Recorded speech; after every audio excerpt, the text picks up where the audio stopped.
Simon's System Financial. All right. Good morning, everybody. Hi, I'm Maddie. I'm Adam.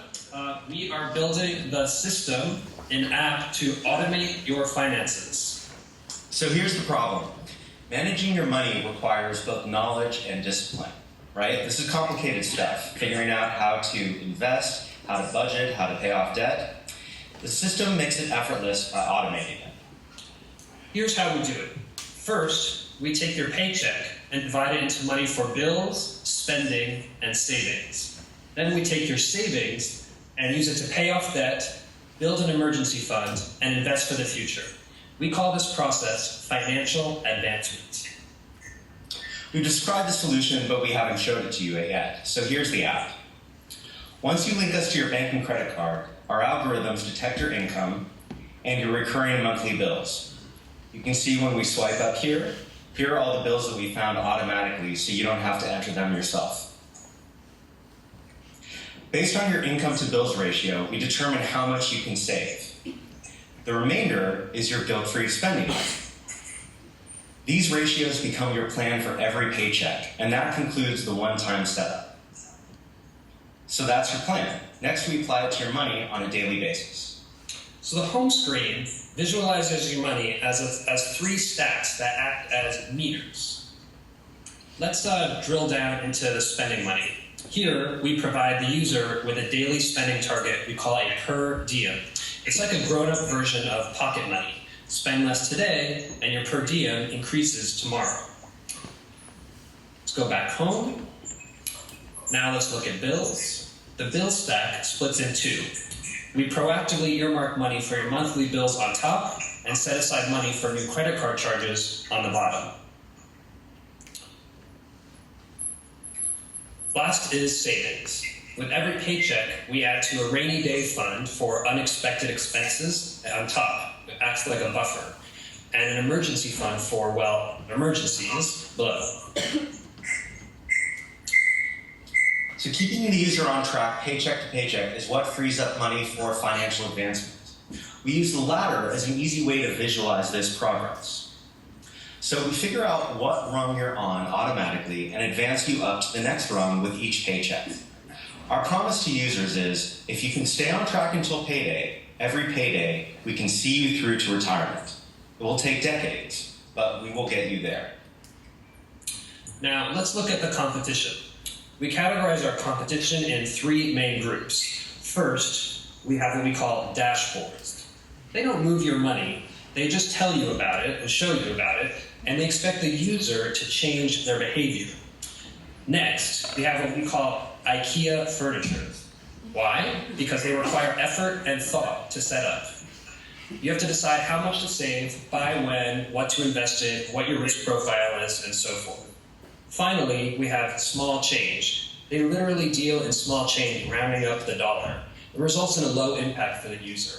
We're a big fan of these guys for their automation, but they're not going to change your life. By contrast, our mission is to change your life. We make financial advancement possible while requiring minimal setup and minimal engagement. So who makes up our target market? We think of the market in a 2x2 chart along two axes: informed to uninformed, and disciplined to undisciplined. So the informed and disciplined already have their own system. They don't need us. They're probably people like you. The informed and undisciplined know what they should do, but they just don't get around to it for whatever reason. The undisciplined and uninformed are what we call ostriches. They have their heads stuck in the sand because they're so stressed out about money. Lastly, the uninformed and disciplined want to take action, but they're not sure where to start. These are the people who read self-help books about money. They're also the segment that we look to personal finance apps for help. And for this reason, they are the segment of the population we plan to market to. More specifically, we're initially targeting salaried millennials. More than any other group, millennials are willing to trust an app to move their money, as we've seen with Digit and Acorns. We've found that 56% of Dutch millennials want a smartphone app to help them with long-term savings. So how do we make money? Well, we have two business models. First, we start as a B2C company, making money through subscription fees and lead generation by opening and funding savings and brokerage accounts at partner institutions like ING, yeah. And once the service is validated in the marketplace, we'll offer a white label version of the service to financial institutions, large corporations, and employee organizations. Let's tell you a bit about us. I'm Maddie, the founder. I used to be really bad with money, so I built a system for myself based on the best practices of personal finance. I've been building and designing software for 17 years. Which is also as long as we've been friends. And I'm a former senior experience designer and innovation catalyst at Intuit.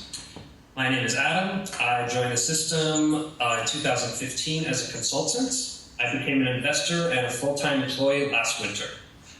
Both of us are personal finance geeks and people that friends and family always come to for financial advice. Before this, I was a serial entrepreneur and a real estate investor.